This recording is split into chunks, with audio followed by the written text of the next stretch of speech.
Hi, guys. This is a very quick word for someone. It's just a confirmation as to what God has already told you, okay? And this is about your elevation. Let me tell you something. Success is very scary, especially if you are someone that is used to things always falling apart, used to things always going wrong. And it's like, okay, God, when is this going to get taken away from me, or what's going to happen next? Because you're so used to things happening, right? Do not think like that. And you have to get out of that mindset of expecting something bad to happen. Just know that it's okay for God to bless you. It's okay for things to go right. You know what I'm saying? Yes, warfare does happen most of the times, and we are going to have to fight. Let me tell you, I'm going to tell y'all something after this, okay? We are going to have to fight even when we are elevating to the next level. We're going to always have to fight because there's always going to be a new devil trying to tear us down. The enemy will send one person, they'll fall back, they'll stop attacking us. You know what I mean? And it's like either they're defeated or they just decide not to continue with it, or something happens to them, and then he'll use somebody else. Sometimes he'll use like 10 or 15 people at once, sometimes even strangers, okay? But let me tell you something.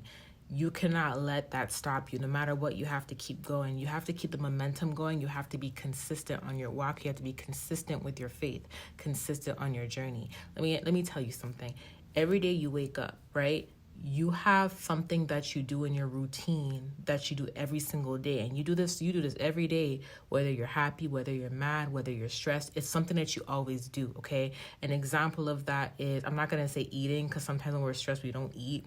But I'm pretty sure every one of you lay in the bed to sleep, or you lay down to sleep, or you lay on your couch, or wherever you lay down. It's a consistent part of our routine that we lay down somewhere to sleep when we want to rest, right? That's something that we do every single day, and that's consistent despite our mood, right? Same concept when it comes to, like, I would hope everybody brushes their teeth even when they're mad. Like, I would hope so. But if you get up every day and you brush your teeth in any type of mood, mad, happy, sad, no matter what, if you can get up and do that every day, that is consistency, right?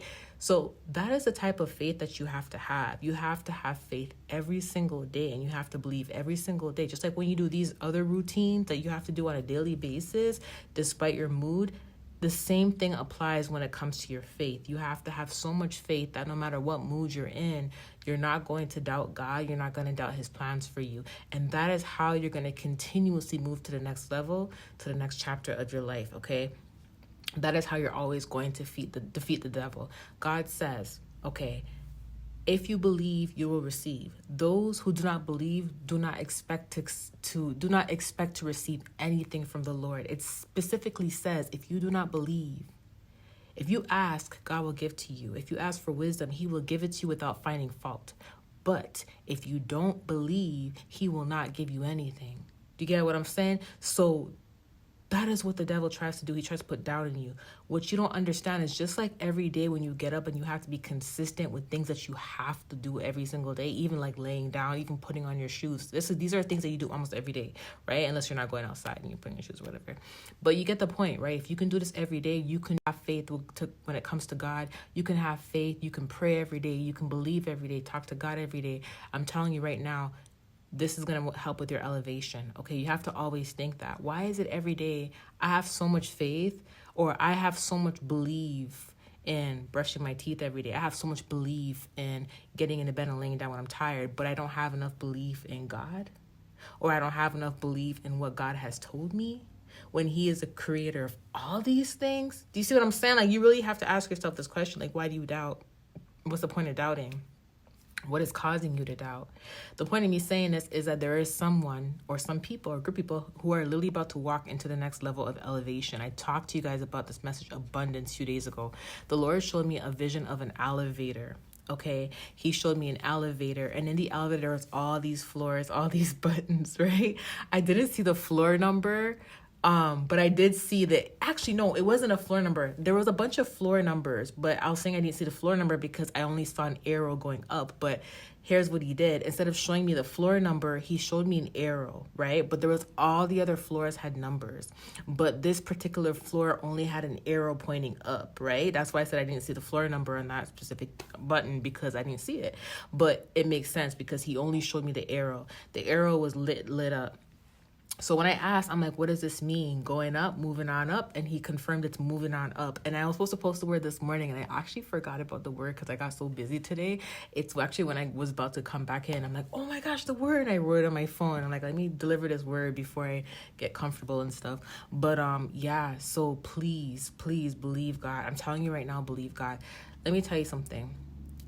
God will give us blessings with no sorrow, but it's the enemy that will do things to try to prevent us from receiving it, or to do things that would ruin things for us. But it wouldn't completely ruin it if you have faith, but he will try to ruin it, okay? So it's really up to you to believe and to understand and to trust what God has for you, the plans he has for you. And I'm telling you, you're going to see blessings come in. Everybody thinks that, okay, if a blessing's about to come in, things have to be completely smooth, things have to be organized, everything has to be falling into place. Not necessarily. Sometimes we receive our blessings in the midst of an obstacle. Literally, we may be in the middle of a storm and a blessing comes in, and then another storm comes through and a blessing comes in. And that is because right before you receive the blessing, the storm kind of amps up a bit, but then God's promises always come through right after the storm, right? So I just want to tell you that. But he did definitely show me the elevator button, and it had the arrow going up, and it confirms the abundance video, which I'm going to connect to this video. But I also want to tell you guys what happened to me. So make sure that you guys, when you guys go to bed, I don't know if you guys heard about this, you know how I always talk about warfare and stuff, mirrors, okay? These people use mirrors to look into us, okay? So I remember in the past, I was talking to like my patrons, we were talking about like on Discord about like not putting our bed in front of a mirror. Never have your bed in front of a mirror, because they look through the mirror. They actually use the mirror for their witchcraft, right? So I don't have a mirror facing my bed at home, but where I am right now, there was a mirror facing my bed. And when I tell you, these annoying people, my belly's growling, these annoying people literally tried to attack me through the mirror the night of my birthday. And I'm like, look at this. I'm like, people them wicked. How did people them wicked? So like, she couldn't even give me a break. Like, she has to attack me on my birthday. People them wicked, okay? So I'm like, what the heck is going on, God? What's going on? He told me to wake up. I woke up and I started praying. And then the attacks went away. But then I noticed there was a mirror right in front of the bed. So I covered up the mirror and I went to bed. And then when I covered up the mirror, I noticed that the attacks were not as heavy. They were lighter. And that's when God revealed the revelation to me this morning that they did indeed use the mirror that night. So I just wanted to give you all this tea. I love you guys. I'm so tired and I'm hungry. My belly's growling. I love y'all. I'll talk to you later. Bye. I might do a live. We'll see. I gotta ask the king. Okay. Love y'all. Bye.